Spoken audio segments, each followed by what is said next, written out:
Bonjour docteur. Bonjour. Dans votre e-book, vous avez mentionné deux notions, l'économie de partage et les réseaux sociaux. Pouvez-vous nous en parler davantage? Alors, par rapport aux réseaux sociaux, donc je ne me limite pas aux réseaux sociaux proprement dit. Donc, je ne parle pas seulement de Facebook ou de YouTube ou autre. Et donc là, par réseaux sociaux, moi je vais aller encore plus large pour parler du digital et de la transformation digitale. Et par l'économie d'échelle, et donc comme on le sait, dans l'économie, il y a un échange de biens ou de services entre particuliers, d'accord, soit gratuitement, soit moyennant une rémunération. Et donc concrètement, c'est quoi alors l'économie de partage? Alors en mois de juin, il y avait le festival de Gnawa par exemple au Maroc. Toutes les personnes qui se sont rendues à Souaira n'ont pas été hébergées principalement des hôtels. Alors la plupart, on sait que les gens ils mettent leur maison en location, soit en totalité l'appartement ou la partiellement avec des chambres. Et donc quand vous mettez en location votre appartement, votre voiture ou une chambre dans votre appartement, on est dans l'économie du partage. Donc c'est particulier au particulier, échange, et donc là vous utilisez son appartement ou bien une chambre dans son appartement, moyennant une rémunération. Donc l'économie de partage, elle existe déjà. Alors si on rajoute le digital à l'économie de partage, et je reviens à l'exemple de tout à l'heure, et donc on décide de créer une plateforme là où il y aura les gens sur les villes marocaines, que ce soit Souaira, ou le nord, ou d'autres villes, qui veulent mettre leur appartement ou des chambres dans leur maison en location. Et de l'autre côté, il y aura les demandeurs. On sera sur un business model similaire à celui de Airbnb. Donc Airbnb, c'est quoi? C'est le digital et l'économie de partage. Alors, si on colle ça sur le covoiturage, ça nous donne Uber. D'accord? Et on peut, transposer ce business model sur plusieurs secteurs. Donc l'idée c'est quoi? L'idée elle découle de l'économie de partage qui existe déjà et du digital qui facilite la rencontre entre offre et demande, qui facilite un et qui sécurise deux. Donc c'est ça grosso modo l'économie de partage et les réseaux sociaux que j'évoque dans mon livre.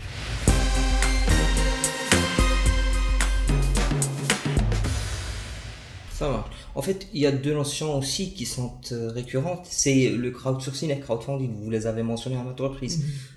Pouvez-vous nous en parler davantage aussi parce que...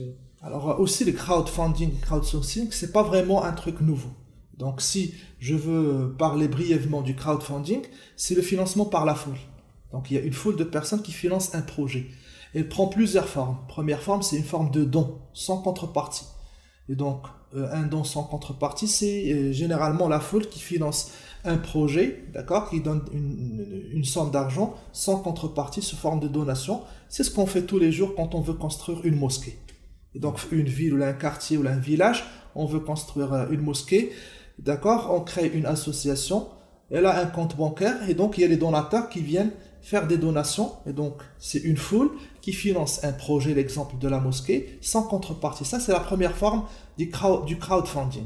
D'accord? Deuxième forme du crowdfunding, c'est aussi une donation avec contrepartie. Mais la contrepartie, elle reste symbolique. Et donc, vous voulez faire votre album, d'accord? Vous êtes chanteur, musicien, et donc vous faites quoi?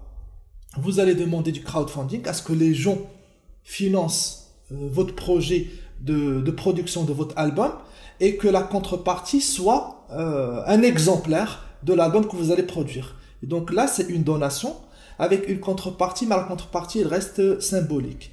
D'accord? Troisième forme du crowdfunding, et donc on a parlé du don sans contrepartie, don avec contrepartie symbolique, il y a le prêt rémunéré ou social. Donc le prêt, et donc c'est prêter de l'argent et que la personne à qui vous avez prêté de l'argent, il doit vous la rembourser par la suite. Et donc social, c'est un prêt sans intérêt.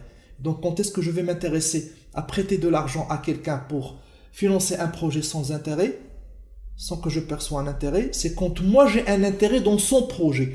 Par exemple, vous allez créer une crèche ou un club de sport dans mon quartier. Et donc moi je vais être l'un des utilisateurs. Et donc j'ai intérêt à ce que votre projet voit le jour.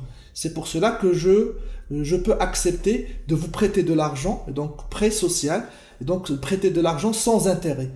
D'accord? Sinon, il y a le prêt avec intérêt. Et donc, le prêt avec intérêt, ben, c'est le prêt classique. Je vous prête de l'argent, vous me remboursez mon argent avec un taux d'intérêt.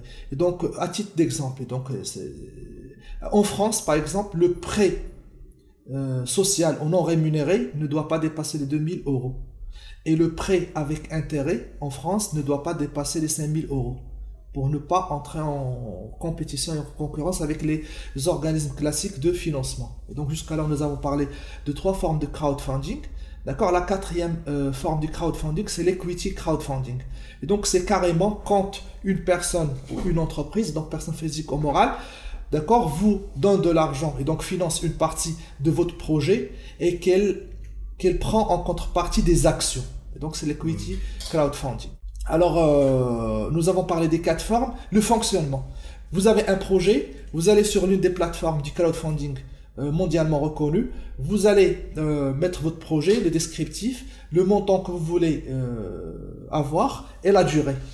Et donc, il y a les gens qui viennent sur la plateforme, qui regardent s'ils sont intéressés, commencent à mettre de l'argent dans votre projet. Alors, l'une des deux conditions, soit que vous allez atteindre le montant, tac, on stoppe, on vous donne l'argent, soit que vous allez atteindre la durée et pas nécessairement le montant, c'est en fonction des plateformes, soit qu'on vous donne la somme que vous avez récoltée, soit qu'on ne donne pas et qu'on la débourse aux gens qui ont mis de l'argent dedans. Et donc ça c'est le fonctionnement du crowdfunding. Via le crowdsourcing, et donc ça c'est l'approvisionnement par la foule, encore une fois.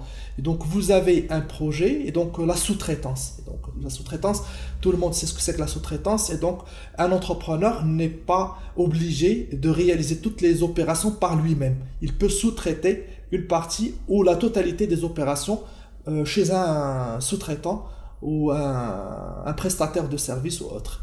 Et donc qu'est-ce qu'on sous-traite? On sous-traite généralement des actions routinières. Qu'est-ce qu'on gagne? On gagne en temps, en coût et en risque. D'accord? Pour un start-upper, concrètement dit, comment il peut bénéficier du crowdsourcing? Ben, j'ai besoin d'une idée pour faire cette émission. Je peux aller sur une plateforme, Idea Bounty. D'accord? Je fais un petit peu descriptif de ce que je suis en train de chercher et je laisse la foule me faire des propositions d'idées, d'émissions. Alors, moi, je paie quoi? L'idée qui me convient. Alors, j'ai l'idée, j'ai besoin d'un logo pour mon émission. Alors, je pars sur 99 Design. Encore une fois, je mets le descriptif de l'idée et je laisse la foule me faire des propositions de logo. Alors, je ne paie que celui que j'ai retenu et sélectionné. Alors, j'ai besoin de faire le développement web pour ma page personnelle ou mon entreprise. Je peux aller sur odesk.com et ainsi de suite. Donc, l'idée, c'est que on peut chercher en amont du financement ou bien aller sous-traiter une fois qu'on a le financement, on a l'idée et autres auprès de la foule. Et donc dans les deux cas de figure, il y a la foule, d'accord? Donc l'économie du partage et il y a recours au digital. Donc auparavant on n'avait pas la possibilité d'aller vite, d'accord? Et donc de faire vite, de toucher une cible large et de se faire financer ou bien de sous-traiter d'une manière fiable. Alors aujourd'hui, avec le digital et avec l'économie d'échelle, il y a ces deux opportunités que j'aimerais bien que les start-upers prennent en considération.